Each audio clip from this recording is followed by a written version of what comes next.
When we talked to Rachel Cohen, gosh, that must have been a month ago or so. She was, I think, one of the people that resigned as an associate at one of the big law firms over their decision. She was saying, we were asking her, what is the reasoning? And a lot of these lawyers and partners think that they're smarter than Donald Trump. And I think there's a bit of that disease that goes all the way up to the Supreme Court, where they may take umbrage with his kind of disrespect of the court's authority. I think appealing to their ego is maybe one of the only things we have left. But they still, at the end of the day, feel like they fetishize the argument process so much to the point that they don't understand how to combat somebody using raw power like this, where you can't outsmart him because it's not about an argument or outsmarting somebody. It's about using your power and doing so decisively. I think it goes further than Emma. I think they agree with him. They want the same policies that he wants.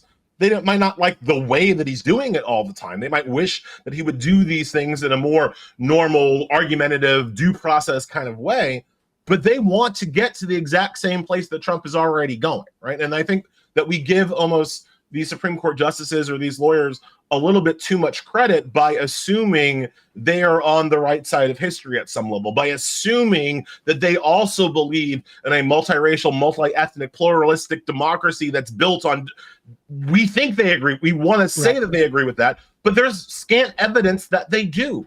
But I think they believe in their own power, right? I think that they are motivated to protect their own power. That's the one thing we have here. That's my one point. Right. That I agree with totally, Emma. But again, part of the way that you protect your own power during a fascist administration is to let the fascist have what he wants, right? Conserve your power. Don't get into conflict with them unless it's sort of like a direct assault on you. If you can deflect it in any way, and be on, I mean, this is, conserving your power at this point also just means surviving, the Trump administration, right? It's it's the difference between Columbia's approach and Harvard's approach, right? Well, let's talk about that, because you wrote about Harvard's approach, and I just saw a story today that is talking about 10 universities, mostly in the Northeast, that have basically formed, a loose, I guess, collective to strategize how to deal with what the Trump administration is doing. Right. Columbia is acting like the University of Heidelberg in 1938 Germany, right? Trump and the fascists are coming to crush education, and Columbia has made the business decision, if you will, the executive decision that all they want to do is survive.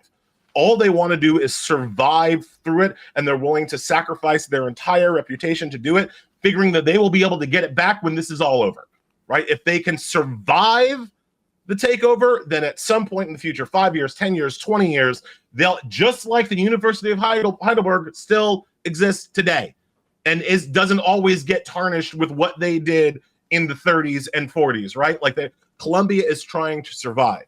Harvard is trying to fight it. Harvard is trying to take a stand and saying this far and no further. Harvard is not going for the okie doke. Now, there are a couple of advantages Harvard has that Columbia doesn't have. Columbia is a very wealthy institution. Harvard is the first or second most wealthy university on the globe, right? There are very few institutions. Trump has frozen $2.2 billion of research funding at Harvard. There are very few institutions where $2.2 billion doesn't represent an existential threat to your existence, right? If somebody throws $2,200 from me, I'd be like, oh, no, I'm not going to replace that money. I need, right? Harvard, $2.2 billion, it hurts, but it ain't going to, they'll keep stepping. I got my 25th reunion coming up. I've joked they could probably raise $1 billion from my class heading into June if they had to, right? Like Harvard is one of the places that can not afford to lose, but can lose $2.2 billion without it being an existential threat to their entire existence. So they're in a stronger position to fight than Columbia. But still, they're actually fighting, right? And they're fighting, I think, and I wrote about this in The Nation, their lawsuit I think is very elegant by making it both a very clear First Amendment concern. What Trump is asking these universities to do goes directly to who they hire as professors and who they admit as students, and that is a straight up First Amendment issue. You don't get to tell a university what kind of professors they hire, right? Because you can see that seems totally like such a slam dunk, and also like we don't like how you're handling protesters. I mean, the Columbia stuff, it seems to me, and I think this is the case with some of the law firms too, is that they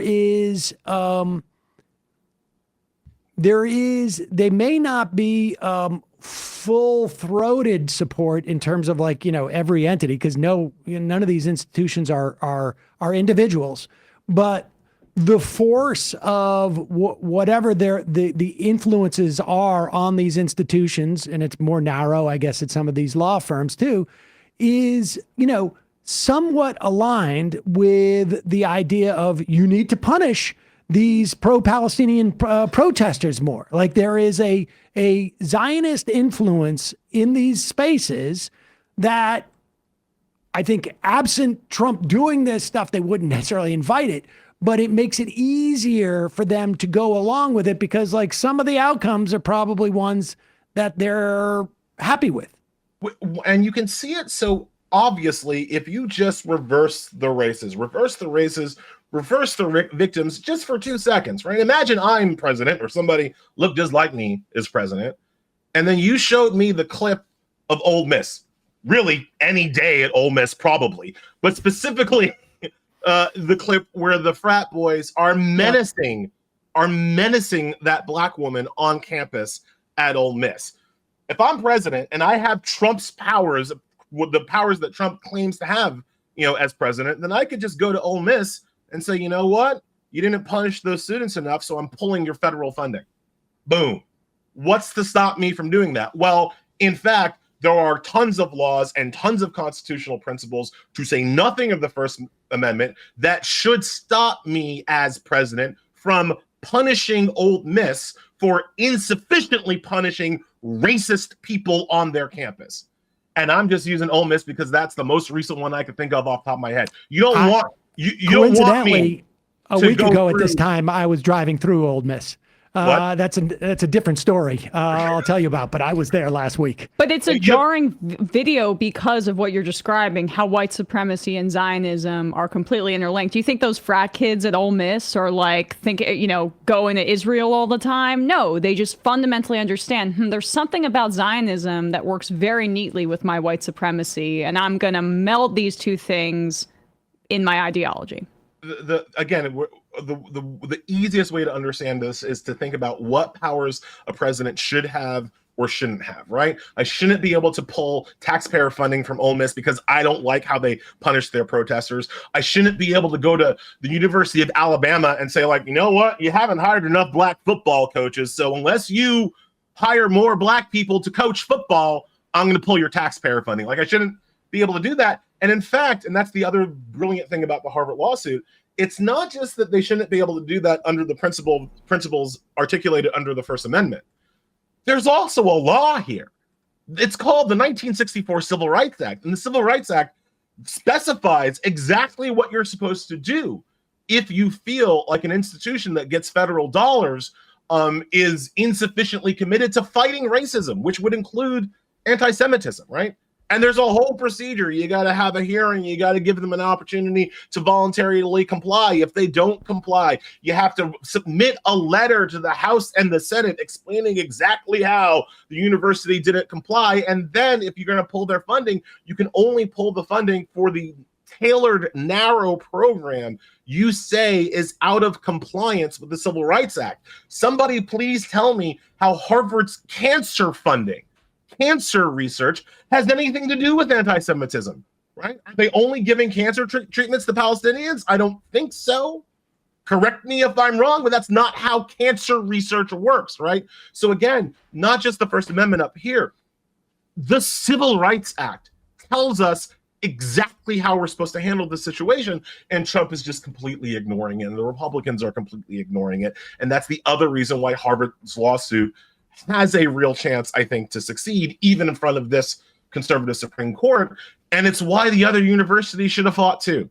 It's why a place like Columbia doesn't get off the hook, even though it's in a weaker position than Harvard, because there's a clear statutory requirement that the Trump administration fails to do when forcing Columbia's hand. And I mean, on some level, that should have happened. I feel like you could say the same argument for law firms. Even it seems like even more so. Like, the law firms are just cowards. Like, you know, the universities have real funding concerns, and again, I don't think that they're all handling them well. But there's real money involved here. The law firms are just straight sniveling cowards. You and I, Sam, know how much these law firms actually collude in the marketplace when it suits them, right? They collude on associate salaries. They collude on bonuses. They collude on partner pay compensation. They collude on their billable hours. Right. Like literally the rates that they charge to clients for the work, that they have colluded to figure out what the right price point is that the market will bear.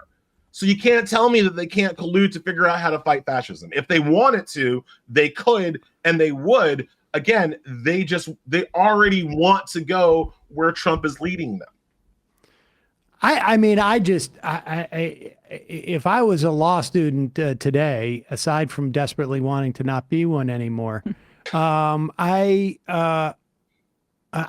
would be just the idea that anybody would go and work for one of these firms. Like, what? Like, are you kidding me? You know what's interesting, Sam, though, is all of their pro bono work, I think, is going to end up being actually defending the government against some of these removal cases. Yeah. People have argued, just as an aside, people have wondered why the pro bono work at large law firms leans liberal towards liberal organizations as opposed to conservative organizations. And it's like, well, do you not understand what pro bono means? It means that you're doing legal work for free. If the client can afford to pay, you would want them to pay for your legal services, right? The conservative aligned organizations have money.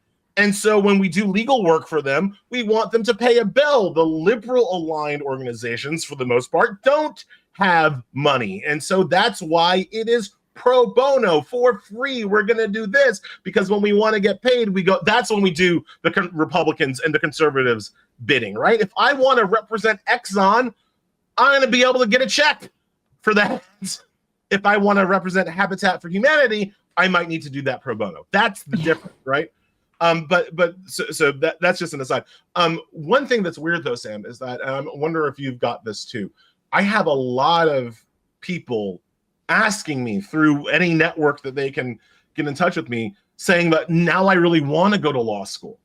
The Trump administration makes me want to go to law school because it feels like the lawyers are the ones who are doing the fighting right now. You know, certainly not the Democratic Party, right? It's the lawyers. Well, Chuck Schumer's writing a letter. There's been a very strongly worded letter. I'm not sure if you're aware of that. A placard ready to go about like how it's all very, very strong wrong. Questions, right? Elie. Don't be so. The strong questions, right?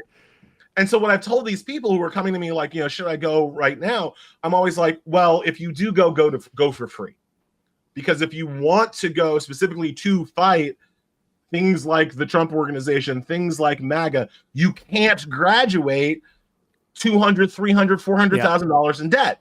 Because if you do, you're going to end up working for one of these sniveling coward big law firms and representing Exxon, because that's how you're going to be able to pay your debts. And you might say, oh, I'll only do it for 2 years, 3 years, 4 years until I pay the money back. But life has a way of banking you in. So if you're thinking about going to law school specifically because you want to do things like fight the Trump administration or whatever Trump administration progeny exists by the time you get out, then it becomes imperative that you do those 3 years as cheaply as possible so that you're not locked in to only taking a Manhattan Wall Street law firm job in order to pay back those debts.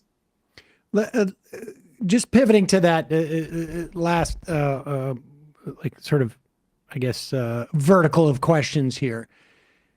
This dynamic, we have I don't know how many active cases there are now against the administration. It feels like it's well over 100 at this point. It's over 200. It might be over 200. 300 now. Okay. Give me your sense of this dynamic, because, I've mentioned this before. The Bannon theory of governance, which certainly seems like the Trump administration is doing this time around, is to flood the zone. It feels like what's happening, not without reason, and certainly it's all called for, but that the universe of... That's my stomach grumbling. That's Sorry crazy. about that. The universe of organizations that are challenging the Trump administration on various grounds legally seems to have overwhelmed the DOJ, maybe even the legal system in and of itself. Like, that's a lot of cases in a short amount of time. And the DOJ has to provide an answer in each one of these cases. And it seems to be like, we need to punt. We need to punt. We need to punt. And so just give me your sense of like the overall trajectory of these things and what cases you think are going to be the ones to rise to the Supreme Court and we're going to get some sort of resolution on. I mean, look, the flooding, I can't even keep my internet connection working, right? Like the flooding the zone is happening and it's overwhelming. And I think it's not just short-circuiting the DOJ, it's short-circuiting the news media. The news media can't even begin to keep up with everything that's going on. Even for people who have legal training, it's overwhelming. Can you imagine if you don't? If these are the first times you've been introduced to some of these it's completely overwhelming, and it all accrues to Trump's benefit because it makes it sound like a legal morass, right? You lose the humanity in it. Trump deported a 2-year-old American citizen over the weekend, and you lose that aspect of it. There was a story in the Gothamist about how, because Trump has cut funding for legal aid, for children ages 4, 5, and 6 who are facing deportation hearings are having to go to those hearings without a lawyer because no lawyer can be provided for them because Trump cut the funding, and that story gets almost completely missed. Right? Yep. 4-year-olds having to go to court and talk to a judge without legal representation. What kind of country is that? It's ours, and we don't even know it in some cases, right? So yes, the flooding the zone is terrible, and it's absolutely working. The way that the Supreme Court will handle that, I think, is to consolidate many cases, as many cases as possible, and issue, again, what I think are going to be fairly aggressively pro-Trump rulings in terms of his use of executive power, right? So you don't maybe even get to the point where the Harvard case gets all the way up to the Supreme Court because you make a general statement, Trump is allowed to freeze funding in the various ways, and that kicks all the cases back down for relitigation and further, remand and further litigation, right? You make one pronouncement about his deportations, about his mass deportations, and it kicks all the cases back down the ladder, so they have to be relitigated and re-argued again under the new guidance given by the Supreme Court, right? So I think that's how the court is going to handle it, to lock people in endless litigation. And again, that helps the person, Trump, who's already in power, who has that real physical power. I've said a lot with the funding cases, all the court orders in the world, if Trump doesn't turn the money back on, what then? Right? Trump turns the money off, and then you have to fight like dogs to try to get him to turn the money back on. But that whole time, you didn't have any money. And right. For a lot of people, that means your organization was done. And we've already seen with El Salvador, if he gets you to El Salvador, good luck ever getting back. Like, good luck ever getting back, no matter what legal court order ruling happens afterwards, right? And so I think in a lot of these cases, it's going to accrue to Trump's benefit to lock people in endless litigation because he's got the physical power right now. And so I think that's where I think when I say like we're living in a fascist dictatorship or we're in the midst of a constitutional crisis, this is what I'm talking about. What happens or doesn't happen in our country right now is entirely up to the whim of one man. There is no congressional oversight. There is no judicial oversight. There are no states' rights. There are no individual rights. What happens to people in a really physical way has everything to do with what one guy feels like that morning. If he wakes up on the wrong side of the Big Mac, you get deported. If he feels like having golf that day, you maybe get to stay in the country for another 2 days. That is tyranny. That's not the rule of law. We're at his whim. And people need to get that. Elie Mystal, thanks so much for your time. Is there a clearinghouse of those 300 cases or so? Is there some type of like Google document that people are adding it to or something? The website Lawfare has a litigation tracker that has just lists them all and the current procedural disposition of each of the cases. They've been doing excellent work. They Sorry, do I said daily Lawfare. I live meant Just Security. too, Just I Security. think. Oh, okay. Just Lawfare's Security. good too, though, right? They've been Lawfare following. Does a great job following up. Just Security has the full litigation tracker of just everything that's there, and they've been doing great work. Well, you have two, Elie Mystal. The book is Bad Law, 10 Popular Laws That Are Ruining America, on top of how ruined America is getting. Thanks so much for your time, Elie. We'll put a link to that book and, of course, to your columns and your newsletter, Elie Mystal versus the U.S. Is that what it is? Takes on the U.S.? Yeah. No, LEVUS. Let's go. LEVUS. Appreciate the time, man. Round 23. All right. Thanks. Thanks, Have a nice Elie. one. Hey, folks, don't forget to hit the subscribe button and check out our daily show. We do it every day at 12 p.m. Eastern for about 2.5 hours. We even take phone calls. You should check that out.